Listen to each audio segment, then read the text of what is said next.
আমাদের মসজিদের খতিবগণ মসজিদে যেভাবে খুতবা দেন, যেমন প্রথমে বাংলায় ওয়াজ করেন, তারপর সুন্নাত নামাজের জন্য সময় দেওয়া হয়, তারপর আজান দেওয়া হয়, তারপর দুইটা আরবি খুতবা দেওয়া হয়। মুসল্লিরা কিছুই বুঝে না, তারপর 2 রাকাত ফরজ পড়া হয়। আসলে খুতবার সঠিক নিয়ম কি বিস্তারিত বলতে চাই, জানুন। দেখুন, মসজিদে যেভাবে প্রচলিত খুতবা আমার দেশে আছে, দুইটা আরবি খুতবা দেওয়া হয়।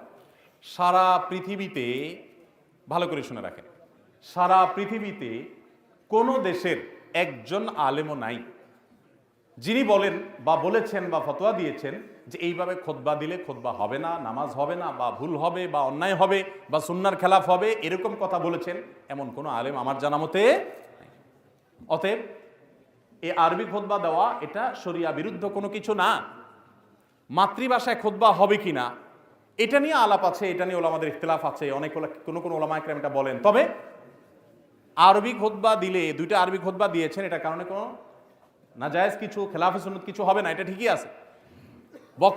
প্রশ্ন হলো বাংলা বক্তব্য নিয়ে। আগে যে বাংলা বক্তব্য দেওয়া হয়, অনেকে বলতে চান যে দুইটা খুতবা দেওয়া হয়, বাংলা বক্তব্য আরেকটা, তাহলে 3টা হয়ে গেল। এই কথাটা আমার, এটার কোনো মাথামুন্ড আমার বুঝে আসে না, এটা কোন ধরনের কথা। জুমার খুতবা কি বসে দেওয়ার বিধান আছে? জুমার খুতবা দাঁড়ায় দিতে হয়, তাহলে বাংলা যে বক্তব্য দেওয়া হচ্ছে এটাকে দাঁড়ায় দেওয়া হয় এবং মিম্বরে দেওয়া হয়। নর্মালি মিম্বরে, অনেকে মিম্বরে দেন, যদিও অনেক উলামা ইকরাম বিভিন্ন বড় বড় প্রতিষ্ঠান থেকে ফতোয়া দিয়েছেন যে মিম্বরে না করে পাশে চেয়ারে করা উত্তম। আমি সেটা করার চেষ্টা করি।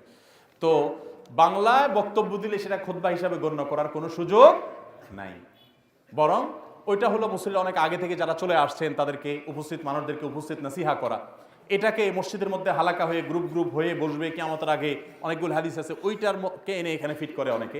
এটা একেবারেই অনুচিত কাজ এবং হাদিসের অযথাযথ ব্যবহার আমার মনে হয়। আল্লাহু আলাম। পাঞ্জাবি পায়জামা ব্যতীত শার্ট প্যান্ট পরে নামাজ পড়লে নামাজ আদায় হবে কিনা?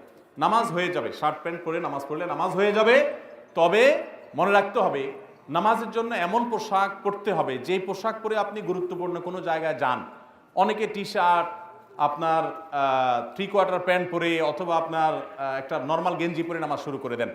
নামাজ তো হয়ে যাবে যদি সতর ঢাকা থাকে নামাজের, বাট নামাজের মর্যাদা, নামাজের যে কোয়ালিটি, সেটা নষ্ট হবে। আল্লাহ সুবহানাহু ওয়া তাআলা বলেছেন, ইয়া বানি আদম খুযু যিনাতাকুম ইনদা কুল্লি মসজিদ। প্রত্যেক নামাজের সময় সুন্দর পোশাক পরিচ্ছদ গ্রহণ করতে বলা হয়েছে। যদি আপনার পরিপাটি সুন্দর মার্জিত পোশাক থাকে, ওইটা পরলেও নামাজ হবে। তবে প্যান্ট পরলে খেয়াল রাখতে হবে, টাকনুর নিচে প্যান্ট যেতে পারবে না। তবে সেটা শুধু নামাজের সময় না, নামাজের বাইরেও যেতে পারবে না। আবু দাউদের একটা হাদিস অবশ্য আছে, মুসবিলের নামাজ কবুল হয় না, যদি হাদিস সনদটানি মুহাদ্দিস অনেকে আপত্তি তুলেছেন। তবে আমভাবে সর্বাবস্থায় টাকনুর উপরে প্যান্ট পরা উচিত। বাসার পাশে মসজিদ থাকা সত্ত্বেও পুরুষ মানুষ বাড়িতে নামাজ পড়ে, এখন করণীয় কি? দেখতে হবে এটা পুরুষ কিনা। কারণ পুরুষ হইয়া যদি বাড়িতে নামাজ পড়ে মসজিদে না যায়, তাহলে তার পুরুষত্ব নিয়ে সন্দেহ করার সুযোগ আছে। আমি আর ওই শব্দ উচ্চারণ করলাম না যেটা আপনারা করতে চাচ্ছেন, না, ওই শব্দের মার্কেটিং আমরা করব না। আমার যাই হোক, যেটা বলছি যে একটা হাদিস আছে যেটা সনদি মুহাদ্দিসরা কেউ আপত্তি করেছেন, যদিও, লা সালাতা লিজারিল মসজিদি ইল্লা ফিল মসজিদ। মসজিদের আওয়াজ শোনা যায় সেটি পর্যন্ত মসজিদের প্রতিবেশী বলা হয়। তার জন্য মসজিদে এসে নামাজ না পড়লে, বাসায় নামাজ পড়লে তার নামাজ হবে না, মানে পূর্ণাঙ্গতা পাবে না। এটা না তামাম থাকবে, অপূর্ণাঙ্গ থাকবে। সমস্ত উলামা ইকরামই প্রায় ওয়াজিব, যে জামাতের সাথে একমত, যে জামাতের সাথে পুরুষ মানুষের জন্য হাজির হয়ে নামাজ পড়া ওয়াজিব। সলাতুল জামাআতি তাফদুলু সালাতাল ফজর বি 27 একাকী নামাজ পড়ার চাইতে জামাতে নামাজ পড়লে কত গুণ সওয়াব বেশি হয় জানেন? 27 গুণ। 1 টাকায় 27 টাকা পাইলে জীবনে আপনারা কেউ 1 টাকায় 1 টাকার অফার নিতে দেখবেন? কিন্তু নামাজের ক্ষেত্রে আমরা সেটা বুঝি না। আল্লাহ যিনি এটার গুরুত্ব বুঝেন না, তাকে গুরুত্ব বোঝাতে হবে, সময় দিতে হবে, জামাতে নামাজের ফজিলত তাকে বোঝাতে হবে। কেউ যদি কাউকে মন থেকে চায়, তার জন্য কি প্রতি মোনাজাতে কান্না করে আল্লাহর কাছে চাইতে পারবে? দেখুন, হাসির বিষয় না, আমাদের যুবকদের বেশিরভাগই এই রোগে আক্রান্ত। ভালো মানুষের মুখোশ পরে কতক্ষণ থাকা যাবে? বেশিরভাগ পুরুষ ছেলেরাই, যুবকরাই, এমনকি মেয়েরাও আজকাল বিবাহ বহির্ভূত সম্পর্কে আক্রান্ত। তো এই জন্য তারা মনে করে যে কোনো দোয়া দরুদ পড়লে বোধ হয় ওই ব্যবস্থা হয়ে যাবে। দেখুন, প্রথম কথা হলো যে সুনির্দিষ্ট কাউকে বিয়ের জন্য আল্লাহর কাছে দোয়া করে, এটা শুধু বিয়ে না, দুনিয়ার ক্ষেত্রেও সুনির্দিষ্ট কোনো কিছু চেয়ে, আল্লাহ অমুক বাড়িটা আমার পছন্দ হয়েছে, আল্লাহ এটা আমারে মালিক বানায় দাও, আমার আর কিছু লাগবে না, এই টাইপের দোয়া অনেকে করে না। অনেক যুবক আছে বেকার, চাকরি বাকরি হয় না, দোয়া করে আল্লাহ অনেকে তো অনেক কিছু চায়, আমার বেশি কিছু না আল্লাহ, লাখ 5 টাকা চলবে, একটা হুন্ডা কিনবো, একটা ছোট্ট আমির, কিছু চাই না তোমার কাছে। এটা দোয়ার আদবের খেলাফ। এরকম নির্দিষ্ট করে আল্লাহর কাছে চাওয়াটা দোয়ার আদবের এই জাতীয় বিষয়গুলোতে বিশেষ করে। কারণ আপনি আল্লাহ তাআলার কাছে চাইবেন শান্তি। আল্লাহ শান্তি কি 5 লাখ টাকা দিবা, না 5 কোটি টাকা দিয়ে দিবা, না 500 টাকা দিবা, তুমি জানো। আমি তোমার কাছে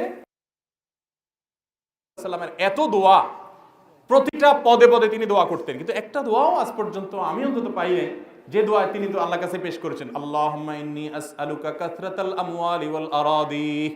আল্লাহ তোমার কাছে অনেক টাকা পয়সা, অনেক জমি জমা চাই, এরকম দোয়া নবী সাল্লাল্লাহু আলাইহি ওয়াসাল্লাম। তাহলে উনি কি দুনিয়া চান নাই আল্লাহর কাছে? কিভাবে চাইছেন? রব্বানা আতিনা ফিদ দুনিয়া হাসানাহ। আল্লাহ দুনিয়াতে আপনার কাছে কল্যাণ চাই। কল্যাণ কি 5 লাখ গ্রামের বাড়িতে হবে, মোটরসাইকেল হবে, না উড়োজাহাজে হবে? আমি কল্যাণ চাই। আল্লাহুম্মা ইন্নী আসআলুকাল আফিয়া। আল্লাহ আপনার কাছে আফিয়া চাই, সুখ চাই, সমৃদ্ধি চাই। সেটা আপনি কিভাবে দেবেন আপনি জানেন। যদি আপনি এবার ঠিক করে দেন আল্লাহ তুমি 5 লাখ দিলে হবে, তো এটা হলো জাহালত, এটা হলো অজ্ঞানতা আল্লাহর সম্পর্কে। অতএব দোয়া সঠিকভাবে করতে হবে। নির্দিষ্ট কাউকে যদি আপনার মনে হয় দিনদারিতার কারণে যে সে বা তার পরিবার দিনদার, তাদের হলে ভালো হয়, তাহলে দোয়া করেন আল্লাহ যদি কল্যাণ হয় আপনি সহজ করে দেন, অকল্যাণ হলে আপনি দূর করে দেন। এটা হলো দোয়ার আদব। আমার পক্ষ হতে একটা বাণী হইল পৌঁছায়া দাও। এখানে মহিলাদের করণীয়গুলো বিস্তারিত বললে উপকৃত হব। মহিলারাও দাওয়াতের কাজ করবেন, ইসলাম প্রচারের কাজ করবেন সন্দেহাতীতভাবে। আল্লাহ সুবহানাহু ওয়া তাআলা কোরআনে কারিমে বলেছেন, আল মুমিনুনা ওয়াল মুমিনাত বা'দুহুম আউলিয়াউ বা'দ ইয়া'মুরুনা বিল মা'রুফ ওয়া ইয়ানহাউনা আনিল মুনকার। ঈমানদার নারী পুরুষ একে অন্যের পরিপূরক, তারা উভয়ে সৎ কাজের আদেশ এবং অসৎ কাজের বাধা প্রদান করবে। উভয়ের মেয়েদের জন্য দাওয়াতি কাজের জন্য অনেকগুলো শর্ত আছে এক্সট্রা, তারা মেয়ে হওয়ার কারণে।